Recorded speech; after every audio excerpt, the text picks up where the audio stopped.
মালদা শহরের 10 বছরের নাবালিকা স্কুল ছাত্রী হত্যার প্রতিবাদে এবার পথে নামলেন পুরাতন মালদা পৌরসভা 17 নম্বর ওয়ার্ডের সাধারণ নাগরিকরা।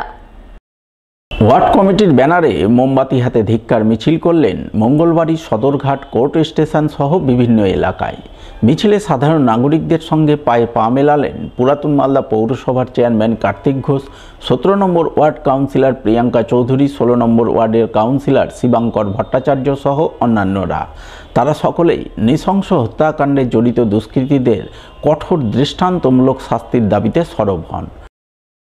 আজকে আমাদের পুরাতন মালদা শহরে আমাদের 17 নম্বর ওয়ার্ডের যে যিনি কাউন্সিলর রয়েছেন প্রিয়াঙ্কা চৌধুরী গাঙ্গুলি, তার উদ্যোগে আপনারা জানেন যে আমাদের একটা ছোট্ট বোন ইংলিশ বাজার শহরের বালুচরে গত 29 তারিখে সে নিখোঁজ হয়ে গেছিল এবং গত 31 তারিখে তার মরদেহ আমরা পেয়েছিলাম। আমরা দেখেছিলাম তাকে নৃশংসভাবে তাকে খুন করে দেওয়া হয়েছিল এবং যারা এই খুন করেছিল তাদেরকে আমরা চাই যে জাস্টিস চাই, আমরা বিচার চাই। যে জঘন্যতম ঘটনা ঘটিয়েছে তাদের আমরা ফাঁসির দাবি করছি।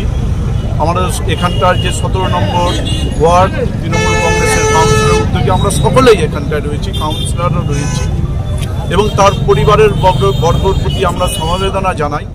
হিমঘরে আলু সংরক্ষণের জন্য বন সংগ্রহে ভিড় বিশৃঙ্খলা এড়াতে এবছর মালদায় প্রতিটি হিমঘরে একই দিনে বন্ডের কুপন বিলি করার সিদ্ধান্ত গৃহীত হয়েছে। সেই সিদ্ধান্ত মতো মালদার বিভিন্ন হিমঘরে আলুর বন্ডের জন্য কুপন বিলি করা হলো বুধবার। তাই কুপন নিতে এদিন সকাল থেকে জেলার বিভিন্ন হিমঘরের সামনে ভিড় উপচে পড়ল আলু চাষিদের। এমনই ছবি ধরা পড়ল পুরাতন মালদার কালুয়াদিঘি এলাকার এক হিমঘরের সামনে। সেখানে এদিন সকাল থেকে বহু আলু চাষি আলুর বন্ডের জন্য লাইনে দাঁড়িয়ে কুপন সংগ্রহ করেন। ফলে সুষ্ঠুভাবে গোটা প্রক্রিয়া সম্পূর্ণ হয়, যা দেখে সন্তোষ প্রকাশ করেন কুপন নিতে আসা আলু চাষিরা। বন্ড দিচ্ছে পেলাম।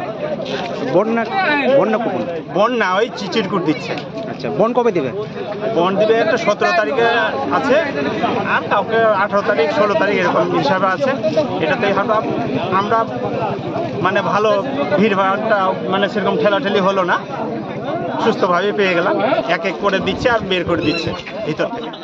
পুরাতন মালদার কালুয়াদিঘি হিমঘর কর্তৃপক্ষ জানান, এবছর জেলার সমস্ত হিমঘরে আলু রাখার জন্য আলু চাষিদের বন্ড দেওয়ার আগে তাদের কুপন দেওয়া হচ্ছে। আজ জেলার সমস্ত হিমঘরে এই কুপন বিলি হচ্ছে। এরপর আগামী তারিখ থেকে কুপন উল্লেখিত তারিখ অনুযায়ী আলু চাষিদের বন্ড দেওয়ার প্রক্রিয়া শুরু হবে। কুপন দেওয়া হলো এবং আজকে আমাদের শুধু নয়, আমাদের মালদা ডিস্ট্রিক্টে যতগুলো স্টোর আছে সবাই একই দিনে আমরা কুপন বিলি করা শুরু করেছি এবং এখনও দেওয়া চলছে।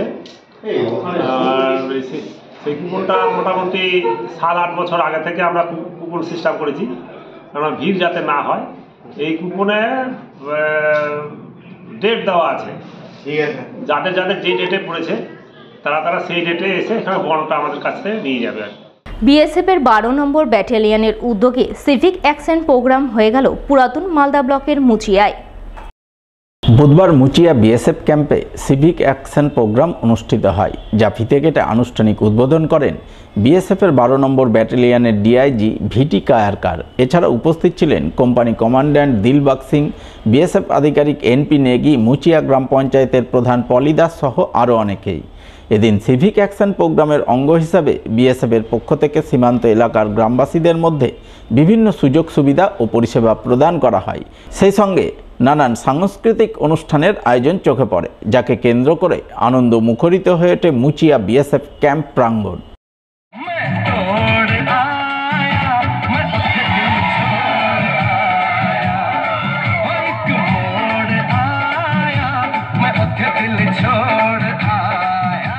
মুচিয়া বর্ডার সাইডে যে 12 নম্বর ব্যাটালিয়নের পক্ষ থেকে প্রত্যেকবারই এরকম মানে বর্ডার এলাকার সাইডে যারা গরিব মানুষজন আছেন তাদের হয়তো সেলাই মেশিন, চেয়ার, ডাইনিং, ফুটবল, বাচ্চাদের খেলার জন্য ফুটবল প্রত্যেকবারই দেওয়া হয়।